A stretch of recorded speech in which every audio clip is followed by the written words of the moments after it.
It is now my pleasure to introduce someone who has fought for equality and justice all of her life, the Honourable Catherine McKenna, Minister of Environment and Climate Change for Canada.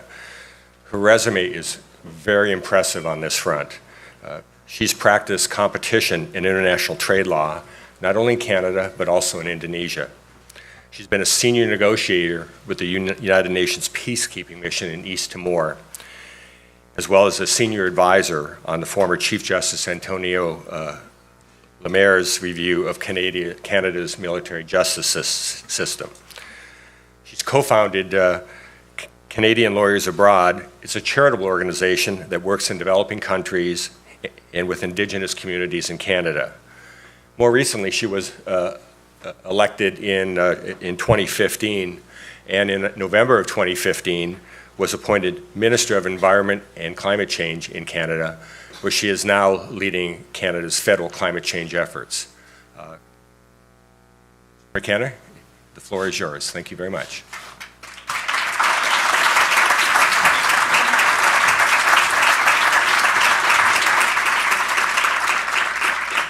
Thanks very much, Craig. It's a great honor to be here, and it's a great honor to follow you, Controller. Your enthusiasm is infectious. I also love numbers. I think they're really important, and that's what I'm going to focus a bit on today, the economic opportunity of climate action.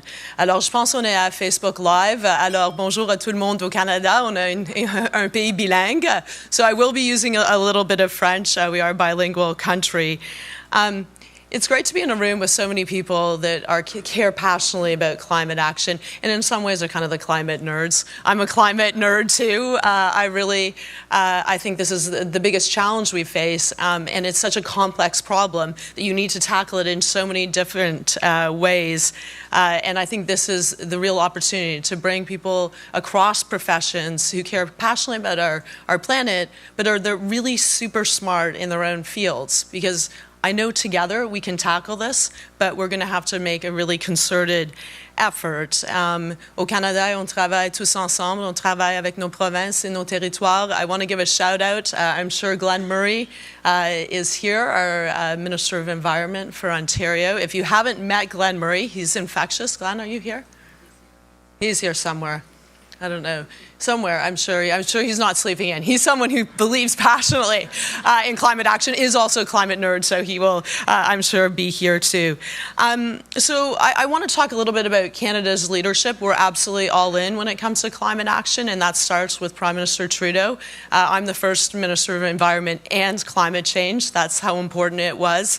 After a decade of inaction, we were absolutely committed to acting very quickly. And I want to talk about the economic opportunities and how we are committed to partnerships at the subnational level with California, with cities that are taking concerted actions, with businesses, because I think that's where the real sweet spot is and the opportunities. But before I start, I like to say, actually, that I'm as much an economic minister as I am an environment minister. That's a bit based on my background as a trade lawyer, but I think it's also the reality of being an environment minister. You need to be always making the jobs case too. People care about the planet, they care about clean air, they care about clean water, they care about a more sustainable future for their kids. I have 3 kids, I care passionately about that. But most people are just trying to get through the day, and they care about jobs, and they care about being able to provide for their families. So I'm going to start with NAFTA and trade.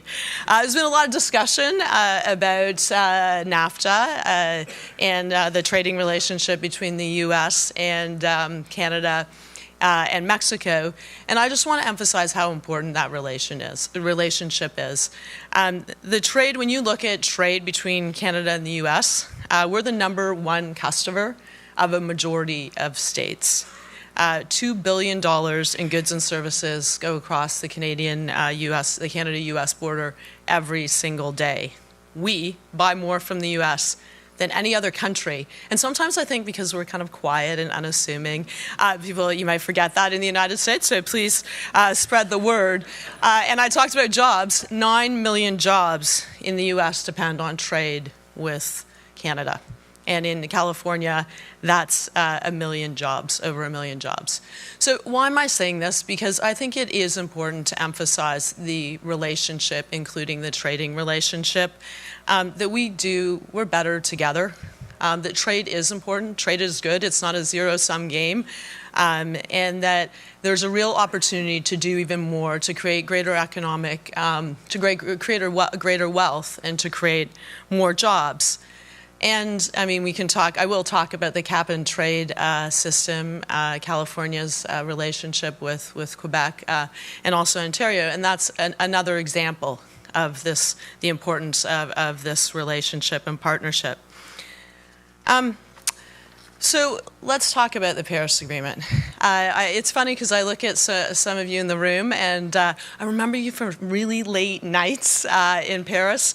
I started my job, I was named Minister of the Environment and Climate Change, and literally 2 days later I was sent on a plane to Paris. And it's funny because I laugh because I have kind of a no jargon policy, because when I started, it was all jargon. And I remember thinking, okay, can I ask someone what a COP is, or I'm just gonna look really dumb? But I did, I said, okay, what's a COP? Like, let's start at the beginning. I was like, okay, Conference of Parties, I got it.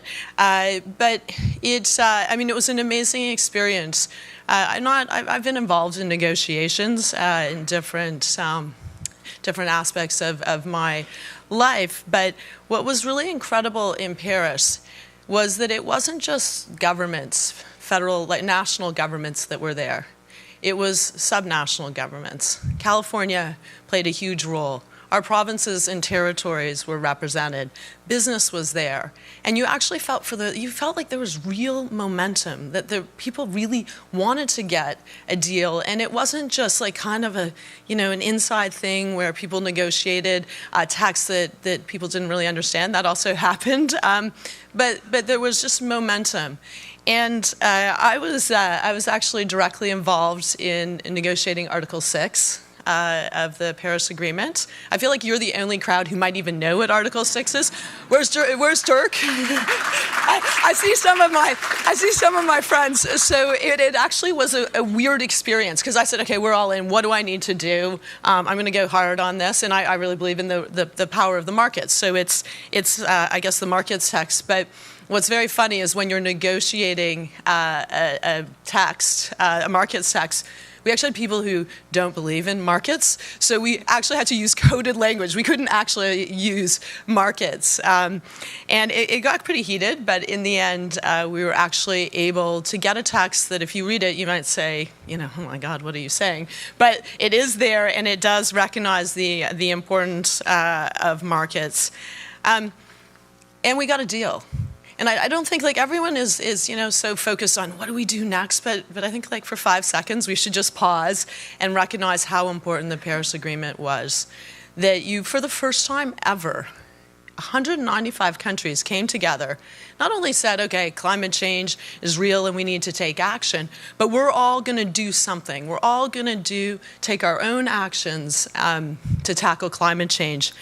And that is really important, because I really think that it was a signal to the markets. And I'll talk about this a bit more, but it's bigger than any country now, what we're doing on climate change. And you see this. You see this by the announcement yesterday. Walmart announced their project Gigaton. They're going to reduce a gigaton of emissions through their supply chain. Just think about that. That's more emissions apparently than Germany has. I mean, we're talking a lot. And this is the exciting thing, that you can spend a lot of time saying this country isn't going to do this and this country isn't going to do that.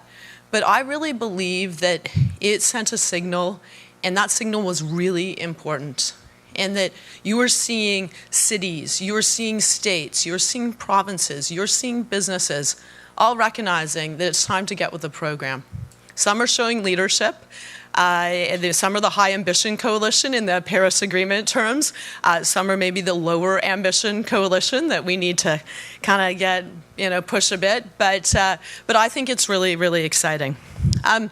So after Paris, we came home to Canada and recognized that you can't just show leadership internationally. The rubber has to hit the road. that in Canada we needed to step up and we needed to take serious action to tackle climate change. So, Controller, we took a science-based approach.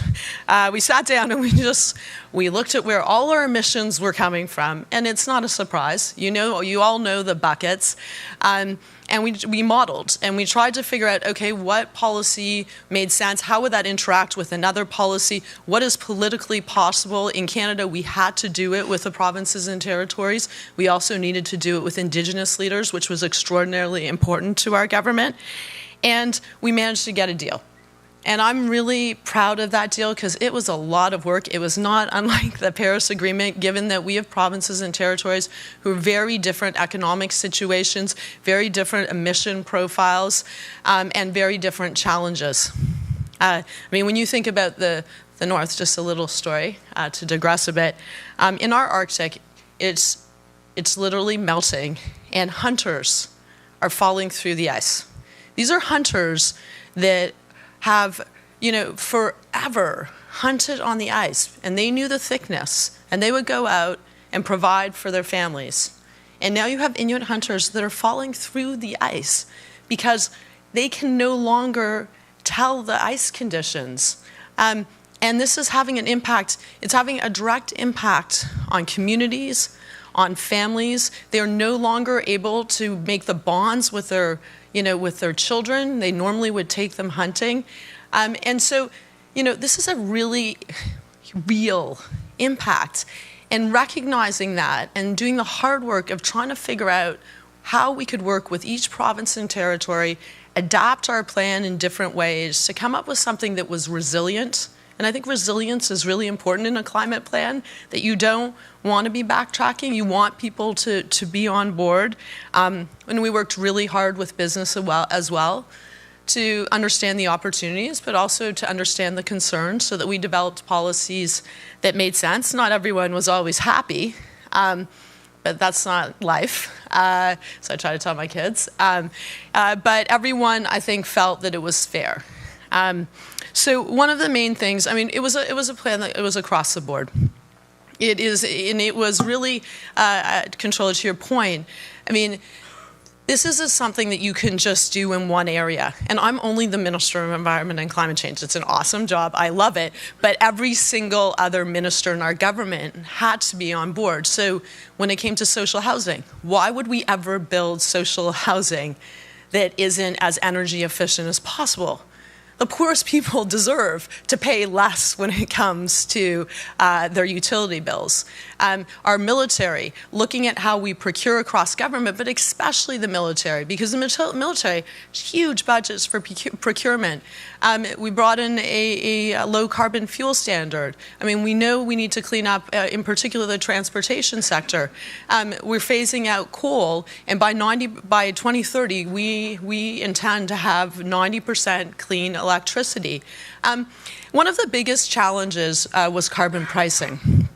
It's a challenge, I guess, because it's easy to say negative things about it and just talk about how it's just a money grab or it's a tax, and it's more complicated to talk about it. We have now landed on it's pricing what you don't want, pollution, making polluters pay, and fostering what you do want, which is clean innovation.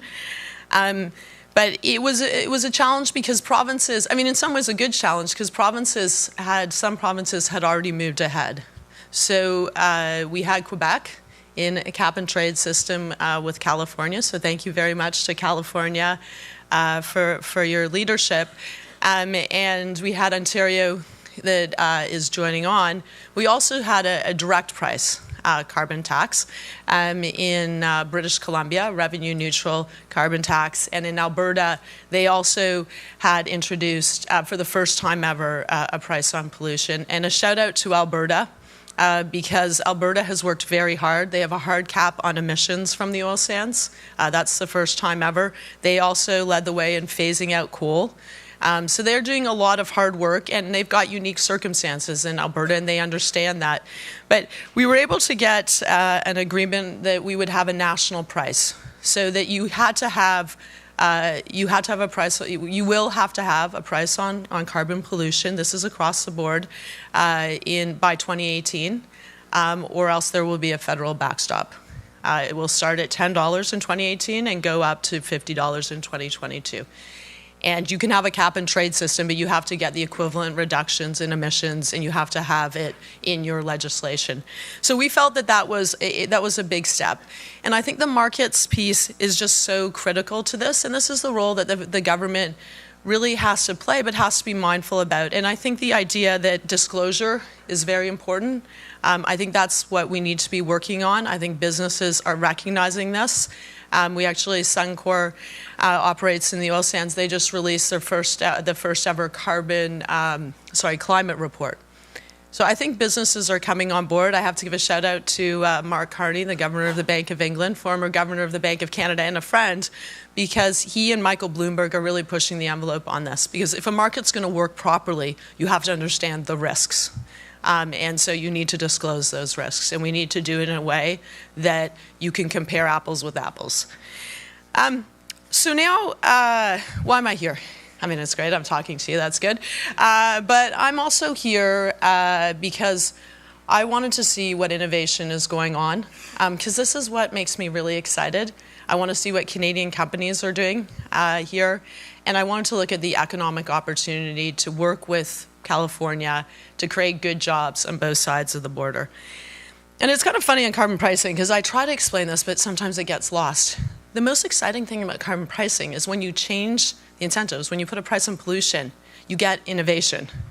And that's where we're going to be able to tackle climate change. Of course, government has a role to play, but the private sector has a huge role to play.